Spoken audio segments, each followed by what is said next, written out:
19h30, c'est le retour de l'actualité sur Grand Lille TV. Soyez les bienvenus. Dans cette édition, on évoquera la fin du franc et on ira à la rencontre du Parti socialiste puisque Marine Le Pen est attendue ce week-end à Lille.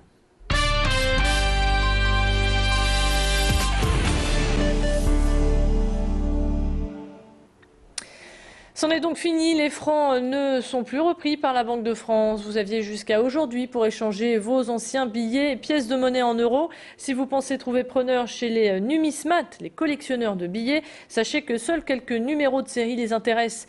Près de 50 millions de billets libellés en France sont toujours en circulation et demain, ils ne vaudront plus rien. Gilles Ricochet en sait quelque chose, c'est le président du Numéris Club du Nord. Il conseille à tous les nostalgiques de garder quelques exemplaires, une manière comme une autre de remonter le temps. Je vous propose d'ailleurs de l'écouter au micro de Clément Carion. Si les gens sont vraiment nostalgiques parce que c'est représentatif d'une époque, d'un héritage, ils veulent se souvenir, eh ben, qu'ils prennent un exemplaire de chaque, recto verso, quand ils auront les 5 exemplaires, et puis ils remonteront le temps. Et puis ils rejoignent une association, je dirais, de collectionneurs, et nous en ferons des numismates. La différence, c'est qu'un collectionneur amasse des objets.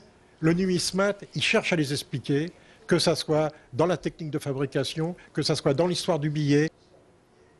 Et sachez qu'en 3 ans, 30 000 tonnes de pièces ont été fondues, ce qui a rapporté 200 millions d'euros. On en vient à présent à la politique. Lille Grand Palais se prépare à accueillir ce week-end la convention de Marine Le Pen 2012 Cap Espérance. La candidate aux élections présidentielles clôturera ce meeting par un discours dimanche à 15h. Selon nos confrères de RMC, il manquerait 100 signatures à Marine Le Pen pour pouvoir être officiellement candidate. En attendant, elle vient chasser des électeurs sur les terres du Nord. Le PS n'apprécie guère sa venue et qualifie ce parti de fascisant. Le Parti socialiste dénonce le programme politique du FN et appelle au débat d'idées. Gilles Pargnot, le premier secrétaire du PS dans le Nord, invite les partisans socialistes à manifester contre la convention de Marine Le Pen. Samedi après-midi, un rassemblement est prévu sur la Grande Place de Lille. En Europe, jamais un parti d'extrême droite n'est aussi d'extrême droite que le Front National que nous connaissons en France. Ce parti est fascisant.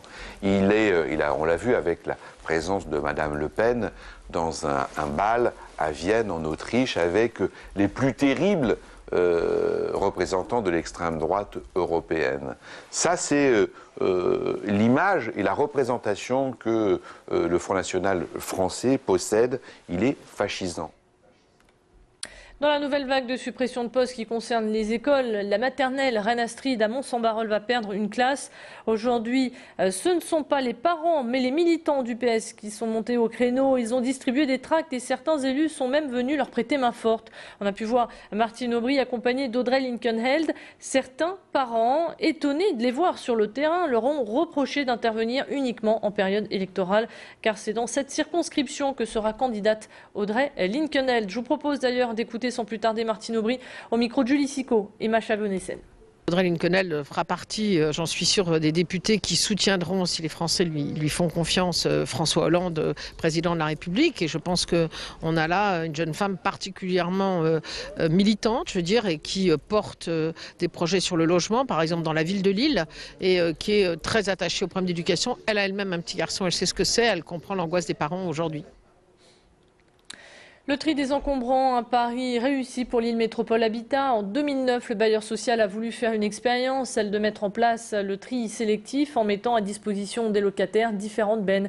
L'une pour le carton, l'autre pour le bois ou encore pour le textile et les équipements électroniques. 3 ans après, même si les habitants ont parfois eu du mal à changer leurs habitudes, le résultat est plutôt concluant.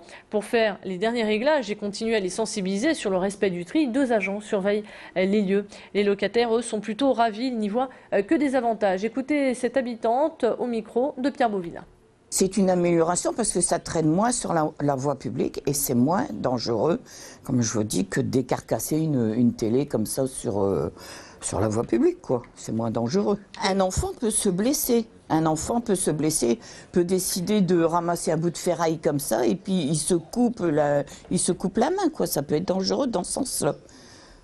Par rapport à moi, les gamins, ils partent le matin à l'école, ils s'amusent avec des machins, ils ramassent, ils s'amusent avec des machins comme ça, quoi. Ça peut être dangereux. Et depuis fin février, sur 18 résidences de la métropole, 629 kg de déchets électriques et 26 tonnes de bois ont été collectés pour être recyclés. Un fonctionnement qui intéresse maintenant d'autres villes comme celle de Nantes et de Rennes. Une idée de sortie pour refermer cette édition. Si vous aimez customiser vos photos à travers un cadre original, composé de plumes, de bouts de papier ou de matériaux, eh bien, se tient actuellement à l'île Grand Palais le salon Scrapbooking. Jusqu'à dimanche, vous y trouverez tout un tas d'idées pour mettre en valeur tout ce que vous voulez. L'idée est de faire jaillir la créativité qu'il y a en vous grâce à des perles, des boutons ou bien des pochoirs. Sur place, vous trouverez une armada d'artistes qui vous présentera leurs chefs-d'œuvre et certains vous proposeront même des cours, de quoi vous lancer dans une nouvelle passion. Explication supplémentaire au micro de Clément Carion. Le public est très vaste, ça peut aller de la jeune fille qui a envie de faire garder des souvenirs d'un concert, jusqu'à la maman qui est très fière de ses enfants et voilà des photos, et puis des personnes de tout âge. Le public c'est de 10 à 90 ans. Nous avons choisi Lille d'abord parce que c'est une ville très importante et qui est un carrefour avec les pays du Nord, la Belgique et les Pays-Bas, et le nord de la France qui sont un grand foyer, un grand réservoir de scrapeuses, beaucoup de pratiquantes. Et vous avez tout le week-end pour en profiter. C'est ainsi que s'achève cette édition. On se retrouve maintenant pour votre météo. Restez avec nous.